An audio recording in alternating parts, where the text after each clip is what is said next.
algunas cosas que son la antesala de la conversación de Carlos Eduardo, ¿ya? Empezando por el Instituto Ecuatoriano de Economía Política, es aquello que se conoce como un think tank liberal. Promovemos las ideas del pensamiento liberal clásico, adherimos muchas de las ideas que el mismo presidente Milei tiene en Argentina y nos dedicamos a promover estas ideas en el ámbito ecuatoriano de diversos modos, y uno de esos es a través de conversaciones con la academia y promoción de políticas públicas y reformas para el Ecuador.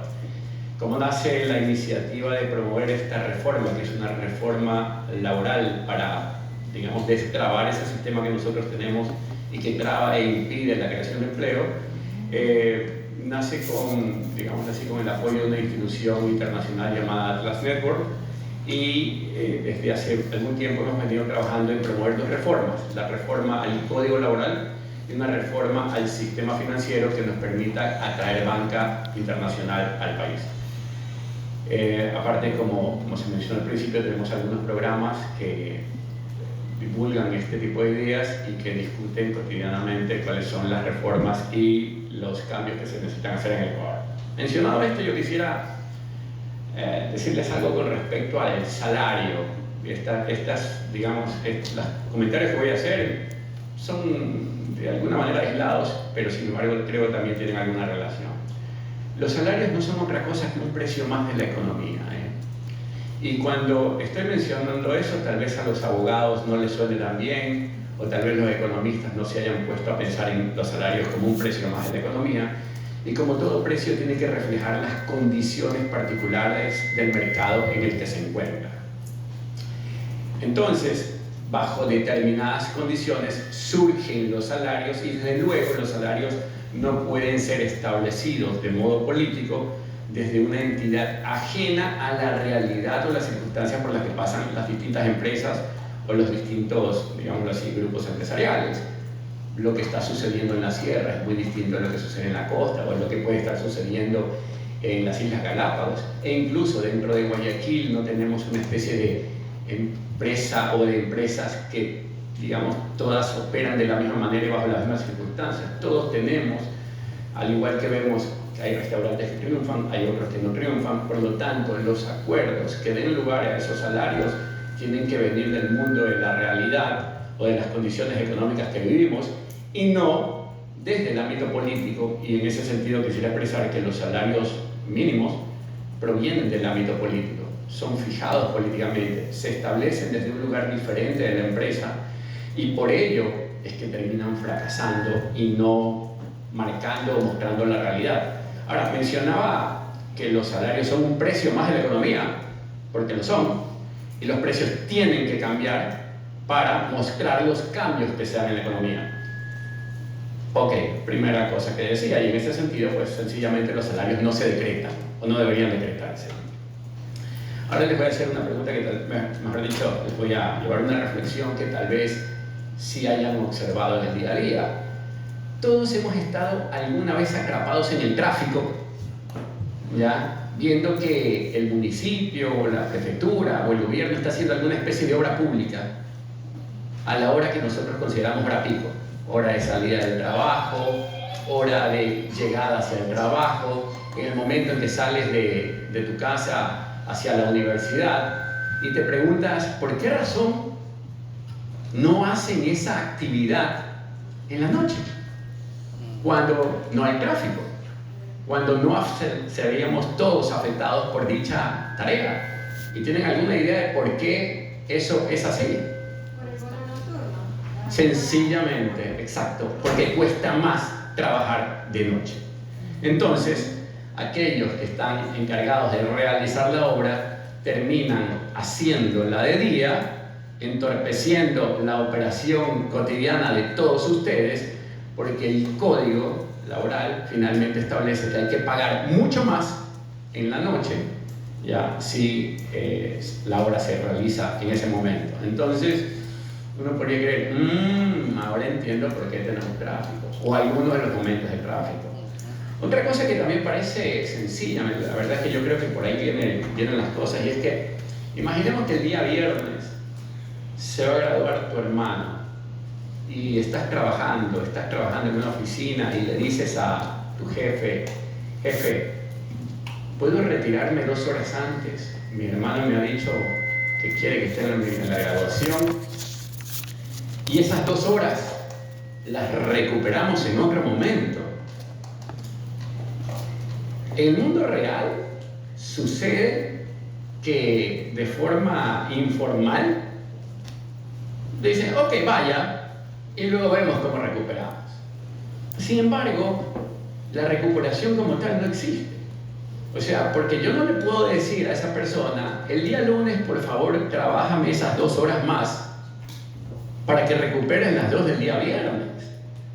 Porque esa recuperación tiene un valor diferente y no se considera recuperación. Sencillamente se paga más por cada hora adicional, y entonces terminamos observando que lo que está escrito en el papel no es, digamos, coherente con lo que pasa en el mundo real. Y esto, que es una conversación tan sencilla como, jefe, ¿me puedo retirar 2 horas más y recuperamos otro día? Pues en sentido estricto puede dar lugar hasta exagerado una demanda por parte de algún avispado que diga, mira, no te pagó lo justo o te hizo quedar mucho más allá de tu horario de trabajo, porque así lo dicen los códigos de trabajo. Otro detalle importante, muchos de ustedes lo saben, el código laboral que nosotros tenemos fue escrito en 1938, pero es una realidad que ya no existe. De hecho, yo creo que difícilmente describía la realidad de aquel momento, pero no puede describir la realidad del siglo XXI.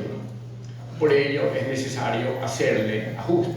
Ahora, también el problema de las reformas en el Código Laboral es que hace pocos días se promovió una reforma que decía 40 horas hay que trabajarse durante la semana, pero podemos acomodar las horas en las que se puede trabajar. Y en teoría, porque yo no vi, salieron 20 organizaciones a paralizar el país. ¿Ya? Entonces, cuando ese tipo de cosas suceden, por un cambio que decía más o menos lo siguiente, podemos trabajar de lunes a jueves 40 horas y el día viernes, digamos, no voy a trabajar. Y si están de acuerdo, adelante. ¿No les parece que son conversaciones sencillas que deberían tenerse dentro de la empresa, pero que sin embargo muchas veces no tienen cabida dentro del ámbito laboral? Esas cosas sin sentido son las que impiden, entre otras cosas, que nuestro país salga adelante, ¿ya? Y que podamos, digamos, crecer y generar las oportunidades que son necesarias. Voy a acelerar lo siguiente diciendo, el día de ayer o anteayer vi en Instagram a un personaje disfrazado de hombre de Medio Oriente diciendo, miren, esta Coca-Cola en la tienda cuesta, no sé, 50 centavos. En un Star Mart de estos de la gasolinera cuesta $1. Si entras al aeropuerto, esa botella cuesta, no sé, $2.50. Pero si la pides dentro del avión, esa botella puede costar hasta $6. La persona que llevó adelante el video indicaba que el problema era el lugar en que la Coca-Cola estaba siendo vendida. Este está peor. Ya. Bueno, tal vez si me muevo termine de... parece.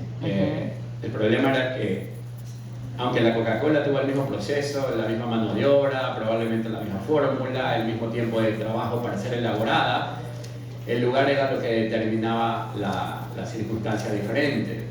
Ahora, si nosotros estamos dolarizados y de repente, no sé, tenemos a un trabajador que trabaja 8 horas al día, ¿por qué no gana lo mismo que otro ciudadano de otro país que trabaja 8 horas al día? Yo recuerdo alguna vez una especie de eslogan que decía a iguales condiciones el mismo pago. Eso es un decir, porque en realidad las condiciones que determinan tu salario son las condiciones en las que vive tu país, y esas son las condiciones que tenemos que cambiar. Y no podemos cambiar si seguimos haciendo lo mismo, no podemos cambiar si tenemos un código laboral de 1938.